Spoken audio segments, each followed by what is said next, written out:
உங்க பேர் என்னங்கண்ணா? எங்கேருந்து வரீங்க? எக்ஸ் சர்வீஸ்மேன்ல உங்க தரவரிசை எண் என்ன? என்ன டிபார்ட்மெண்ட் எடுத்திருக்கீங்க? சார் என் பேர் செல்வம். நான் கிருஷ்ணகிரி மாவட்டத்திலேருந்து வரேன். நான் ஒரு எக்ஸ் சர்வீஸ்மேனு. என்னுடைய எக்ஸ் சர்வீஸ்மேன் தரவரிசை எண் 86. நான் என்ன டிபார்ட்மெண்ட் எடுத்திருக்கேன்னா, ரூரல் டெவலப்மெண்ட், பஞ்சாயத்து ராஜ், அப்புறம் தான் திருவண்ணாமலை எடுத்திருக்கேன். என்ன படிச்சிருக்கீங்க?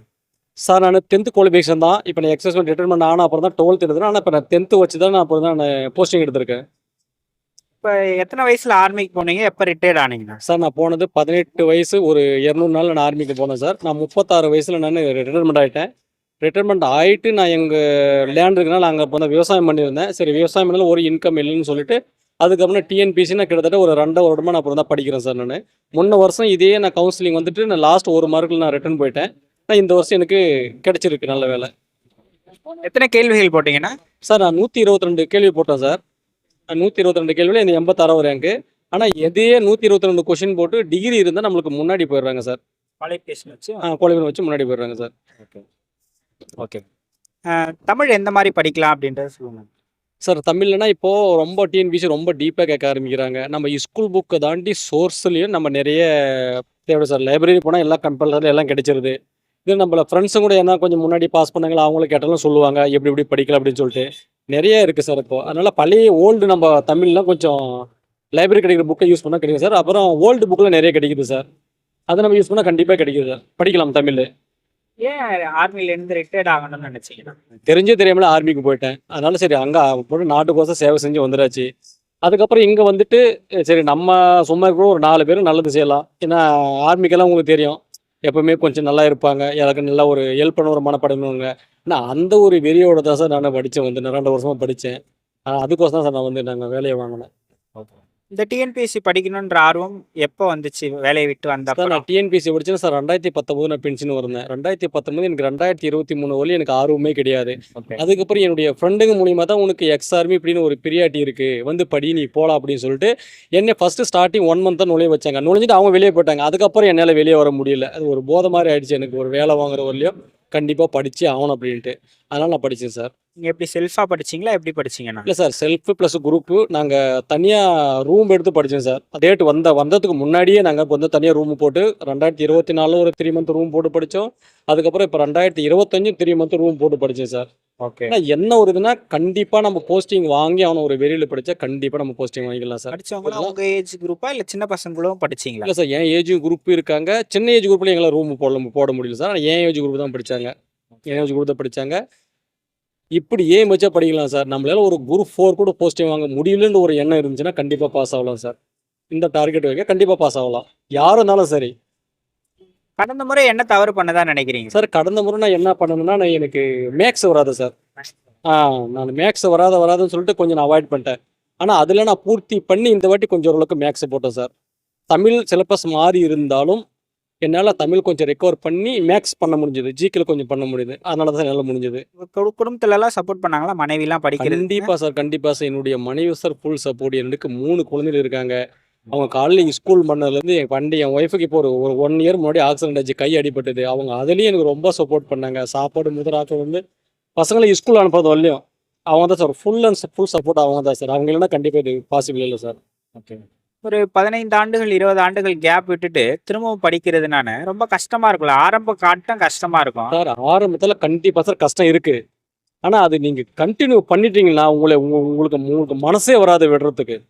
அப்படி ஒரு வகையான போதை சார் இது. புக்ஸ் போகிறது முடிக்க நீங்கள் படித்து ஸ்டார்ட் பண்ணிட்டீங்கன்னா 1 மந்த் 2 மந்த் கண்டிப்பாக இருக்குது உங்களுக்கு என்னடா அப்படின்னு சொல்லி. ஆனால் அதையும் நீங்கள் தாக்கு பிடிச்சிட்டு அதுக்கப்புறம் போனீங்கன்னா நீங்கள் தான் சார் ராஜா. கண்டிப்பாக படிக்கலாம் சார். எந்த ஒரு எக்ஸாம், நான் குரூப் 4 மட்டும் சொல்ல, எந்த ஒரு எக்ஸாம் சார் நம்ம கிளியர் பண்ணலாம் சார். உங்களுக்கு இப்போ என்ன வயசு நான் சொல்ல சார்? எனக்கு 41 வயசு சார். 41 வயசு. ஆமாம் சார். ஓகே. ஐ மீன் எப்படி கேட்குறேன்னா, இப்போ சொல்கிறது இந்த வயசுலேயுமே வந்து நிறைய பேர் படிக்கிறாங்க.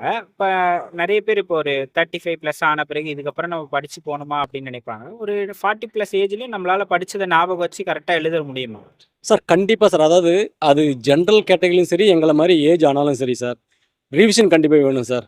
ஒன்றுக்கு நீங்கள் 5 முறை ரிவிஷன் பண்ணால் அது எல்லாருக்கும் சார். அப்போ நீங்கள் ஜென்ரலாக இருக்கவங்க கூட போட்டு கேளுங்க. ஒரு முறை 2 முறை படிச்சுட்டா 3ஆம் முறை போய் கேளுங்க, அவருக்கே தெரியாதுன்னு சொல்லுவாங்க அந்த கொஸ்டின். நீங்கள் அதே 5 முறை கேட்குது, அவங்களும் சரி நம்மளும் சரி. ரிவிஷன் இருந்தால் கண்டிப்பாக சார் படிக்கலாம் சார். ஃபஸ்ட்டு சார் தாட் இருக்கணும், நம்ம படித்து ஒரு வேலைக்கு போனோம் அப்படி அந்த தாட் இருந்தால் போதும் சார். இதுக்கு ஏஜ் ஒரு தடையே இல்லை சார். ஃபேமிலியில சப்போர்ட் பண்ணாங்கன்னு சொன்னீங்க. அக்கம் பக்கம் உங்க ஃப்ரெண்ட்ஸு இந்த வயசுக்கு அப்புறம் எதுக்கு போய் படிச்சுட்டு இருக்க? அது மாதிரி டிமோட்டிவேட் பண்ணாங்களா? இல்ல மோட்டிவேட் தான் சார் பண்ணாங்களா சார்? மோட்டிவேஷன் இருக்குது, டிமோட்டிவேஷன் இருக்குது சார். நான் அதெல்லாம் நல்லா எப்பயுமே நான் எடுத்துக்கிறது இல்லை சார். ஓகேங்களா, நான் மோட்டிவேஷன் மட்டும்தான் எடுத்திருப்பேன். மேக்ஸிமம் எனக்கு யாரும் டிமோட்டிவேஷன் பண்ணலை. ஆனால் பண்ணுறவங்க இருக்காங்க பின்னாடி இருந்து இவ்வளோ வயசு படிக்கிறான்னு சொல்லிட்டு. ஆனால் கேர் பண்ணிக்கிறதுல அவங்களெல்லாம் நம்மளால ஒரு ரூபாய் லாபம் கிடையாது. நமக்கு என்ன, நாம தான் தீர்வு பண்ணி நாம தான் பார்க்கணுமே தவிர அதெல்லாம் ஒரு பொருட்டை எடுத்துக்கூடாது. ஃபாஸ்ட் அண்ட் ஃபாஸ்ட் மட்டும் எடுத்துட்டு போனால் எல்லாமே லைஃப்பில் சக்ஸஸ் தான் சார். ஏன் அப்படி கேட்குறேன்னா, இப்போ நீங்க ஆர்மியில இருந்திருக்கீங்க இல்லையா? அது ஒரு ப்ரைடு. இப்போ வெளியில இருந்து பார்க்குறவங்களுக்கு ஆர்மின்றது ஒரு ப்ரைடா பார்ப்பாங்க. அதை விட்டுட்டு ஒரு கவர்மெண்ட் ஜாப்ல ஒரு குரூப் 4ல வேலைக்கு போறீங்க, இல்ல குரூப் டிஎன்பிசிக்கு படிக்கிறீங்கன்னா, அதோட லோ ப்ரொஃபைல்ல வரீங்கன்ட்டு ஒரு இது இருந்ததா உங்களுக்கு? இல்லை சார், அது மட்டும் அதெல்லாம் எதுவும் நான் நினச்சதில்ல சார். நம்மளுக்கு நாட்டுக்கு ஒன்று இருந்தால் 17 வருஷம் சர்வீஸ் பண்ணியாச்சு. இங்கே வந்து நானும் விவசாயம் தான் பண்ணியிருந்தேன். அதுக்கப்புறம் சரி நம்மளுக்கு ஒன்றும் ஏஜ் இருக்குது, ஏன் நம்ம இப்படி இப்படி போடணும்னு சொல்லிட்டு நல்லா எனக்கு ஃபஸ்ட்டு ஃபிட்னஸும் வேணும். ஏன்னா ஃபிட்னஸ் ஏதோ ஒரு வேலைக்கு இருந்தால் காலையில் எழணும், ஈவினிங் போயிட்டு வரணும். இந்த மாதிரி ரெகுலர் ரொட்டேஷன் வந்து எங்களுக்கு உடம்பு நல்லா இருக்கணும். இது ஒரு ஃபஸ்ட்டு ப்ரியாரிட்டி. அதுக்கப்புறம் நம்ம நாலேஜும் வளருது. நம்ம நாலேஜும் வளர இல்லாமல் நம்மளுடைய குழந்தைகள் நாலேஜும் வளருது. நம்ம ஒரு இது போட்டுட்டா அந்த ஒரு இப்போ சார் நான் படிக்க ஆரம்பித்தேன். நிறைய ஆஸ்பெக்ட்ஸ் படிக்கிறவங்க இந்த சரியான நேரம் தூங்குறது கிடையாது, சாப்பிட்றது கிடையாது, ஃபிட்னஸ்ல ஹெல்த்ல கான்சென்ட்ரேட் பண்றது கிடையாது. ஸோ அதுலேயும் கான்சென்ட்ரேட் பண்ணிக்கிட்டே படிக்க முடியுங்களா? என்ன ஒரு டிப்ஸ் மாதிரி சொல்லுங்க ஹெல்த்தை பார்த்துக்கிறது. அதாவது சார், படிக்க நேரம் படிக்கணும். ஓகேங்களா, நம்ம இப்போ ஒரு நியூ ஜென்ரேஷன் சரி, இந்த ஓல்டு ஜென்ரேஷன் சரி, இந்த மொபைல் ரொம்ப யூஸ் பண்ணுறாங்க. மொபைல் யூஸ் பண்ணுறாங்க. நம்ம படிக்கிறோம், படிக்கிற நேரம் விட்டு நம்ம ரெஸ்ட் எடுக்கிறது இல்லை. நம்ம உடனே மொபைல் எடுக்க ஆரம்பிச்சிடும். அந்த மொபைலை அவாய்டு பண்ணிட்டாவே நம்மளுக்கு ரெஸ்ட் கிடைச்சிரும். கண்டிப்பாக அது ஒரு மொபைல் ஒரு அவேர்னஸ். மறுபடியும் படிக்க நேரம் படிக்கணும் சார். நம்ம 10 மணி வழி படித்தாலும் சரி, இல்லை 12 மணி வழி படித்தாலும் சரி, அது கான்ஸ்டண்ட்டாக கண்டிப்பாக படித்தா, நீங்கள் 1 hour 2 hour படித்தா கூட சரி, கண்டிப்பாக நம்ம படிக்கணும் கூட ஒரு மனசோட படித்தா கண்டிப்பாக நம்ம வேலை வாங்கிடலாம். நாம் ஏனோ தோணும், நாம் 12 மணி படிச்சிடும், நம்ம மனசில் நிற்க மாட்டேங்குது, நம்ம இது மாதிரி படிக்கக்கூடாது. நீங்கள் 2 hour படித்தா கூட சரி, கண்டிப்பாக ஒரு மைண்ட் செட்டோடு வந்து உட்காந்து படிக்கணும் சார். கண்டிப்பாக நல்லா மைண்டில் உட்காரும். கடந்த தோல்வி 1 மார்க்ல போயிடுச்சுன்னீங்க இல்லையா கடந்த முறை? அது உங்களுக்கு என்ன லெசன் சொல்லி கொடுத்ததா நினைக்கிறீங்க சார்? சார் அதாவது ஒரு மார்க்கில் கூட ரொம்ப ஃபீலிங் இருந்துச்சுண்ணே. எனக்கு ஒரு 1 or 2 month எனக்கு படிக்க எனக்கு ஒரு மனசே வரல. என்னடா இவ்வளோ கிட்ட போயிட்டு நம்ம வந்துட்டீங்க அப்படின்னு சொல்லிட்டு. அதையும் தாண்டி 1 hourக்கு அதுக்கப்புறம் இந்த நோட்டிஃபிகேஷன் வந்தது, இன்னும் ஒரு எனர்ஜி வந்துருச்சு. அதுக்கப்புறம் 1 week தான் இருந்து எனக்கு இந்த மாதிரி ஒரு டிமோட்டிவேஷனு. 1 week அப்புறம் நார்மல் ரொட்டேஷன் வந்துட்டேன். மறுபடியும் புக்கை தூக்கிட்டேன். முன்னோட ஃபோர்ஸாக தான் படிச்சேனே தவிர கண்டிப்பாக டிமோட்டிவேஷன் ஆகலை. ஆனால் இருந்தது, ஆனால் அந்த அளவுக்கு இல்லை. ஒரே ஒரு ஒன் வீக் மட்டும்தான் இருந்தது. அதுக்கப்புறம் மறுபடியும் புரிந்தா ஸ்பீடு வந்தாச்சு. அதுக்கும் ஸ்பீடு வந்தாச்சு. இன்னைக்கு போஸ்டிங் வாங்கிட்டேன். இப்போ பசங்கள்லாம் என்ன படிக்கிறாங்க சார்? சார் என்னுடைய பொண்ணு சார் இப்போ தான் 3rd standard. இன்னொரு என்னுடைய சன்னு ஃபர்ஸ்ட் ஸ்டாண்டர்டு. இன்னொருத்த இப்போ தான் 4 years ஆகுது. இன்னும் ஸ்கூல் ஒன்று சேரல சார். நிறைய எக்ஸ் சர்வீஸ்மேன்ஸ் இப்போ படிக்கிறாங்க. அவங்களுக்கு நீங்கள் என்ன ஆலோசனை சொல்லுவீங்க படிக்க சார், நீங்கள் எக்ஸர்வீஸ்மேனாக இருந்தாலும் சரி, உங்களுக்கு பின்னாடி ஏன்னா ஃப்யூச்சர் ஏதாவது ஹெல்ப்ஃபுல் இருக்குன்னா கண்டிப்பாக ஒரு வேலை வேணும். அதாவது இருக்கலாம். படிக்கணும்னு வந்துட்டா சார் கண்டிப்பாக படித்தா எல்லாருக்கும் வேலை கிடைக்கும். இவங்கள தான் வேலைலாம் கிடையாது. கண்டிப்பாக படித்தா எல்லாருக்கும் ஒரு வேலை சார். வந்து படிங்க. எக்ஸர்வீஸ்மேனே முக்கியமாக அந்த நம்ம நாட்டுக்கோசம் சேவை பண்ணிட்டு நம்ம மேக்ஸிமம் என்ன பண்ணணும், செக்யூரிட்டி வேலைக்கு தான் போகிறோம். நம்ம அந்த செக்யூரிட்டி வேலை கொஞ்சம் அவாய்ட் பண்ணுங்கள்.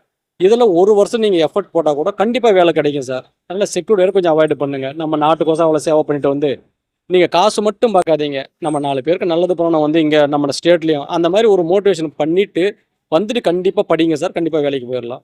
நீங்கள் எக்ஸ் சர்வீஸ்மேனில் இருக்கீங்களா? அந்த இடஒதுக்கீடு கீழே வரதுக்கு என்ன சர்டிஃபிகேட் கொடுக்கணுங்க சார்? எக்ஸ்எம்எஸ்சி எங்களுக்கு சொல்லிட்டு எங்களுடைய பிபிஓ கேம்பர் கேட்குறாங்க. அதுக்கப்புறம் எங்களுடைய டிஸ்ட்ரிக்டில் சோல்ஜர் போர்டு இருக்குது. அங்கே போனிஃபிட் சர்டிஃபிகேட் ஒன்று கொடுக்குறாங்க. அவங்க எங்களை பார்த்துட்டு இது 2 சர்டிஃபிகேட் தான் போதும் சார். Original card? ஆமாம் சார். நம்ம அப்ளிகேஷன் ஏற்றும் போது நம்ம ஆன்லைனில் ஏற்றும் போது என்ன சர்டிஃபிகேட் எங்கள் ஒரிஜினல் கார்டு நைட் வந்து அவ்வளோதான் சார். அது நம்ம டிஸ்ட்ரிக்ட் நம்ம எக்ஸ்பிரஷன் போர்டு இருக்குது டிஸ்ட்ரிக்ட் அவங்களே கொடுத்துட்றாங்க சார். இப்போ எப்படி இருக்குன்னா, ஆர்டர் வாங்கிட்டீங்க, போன வாட்டி வந்து வாங்க முடியாமல் போயிருப்பீங்க வெளியே, இந்த வாட்டி வாங்கிட்டு வந்திருக்கீங்க, இது எப்படி இருக்கு சார்? கண்டிப்பாக சார் ஹாப்பி தான் சார். ஏன்னா என்னுடைய கிட்டத்தட்ட ஒரு 2.5 years என்னுடைய உழைப்பு சார். கண்டிப்பாக ஹாப்பி தான்.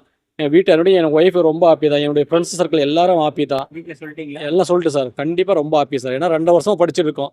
எதுக்கோசரம் படிச்சுமோ அது ஒரு அடைஞ்சிட்டோம். ஆனால் இதோட நிற்காம இன்னும் படிக்கணும் அப்படின்னு ஒரு ஆர்வம் இருக்குது. அது வேலையாக இருந்தாலும் சரி, இல்லை நம்முடைய எஜுகேஷன் சம்மந்தப்பட்டதாலும் சரி, அறிவு வளர்த்துக்குன்னா கண்டிப்பாக படிக்கணும் சார். இதோட நம்ம நின்று கூடாது. நன்றி, நல்லா பேசுனீங்க. வாழ்த்துக்கள் அண்ணா. தேங்க்யூ. Thank you sir.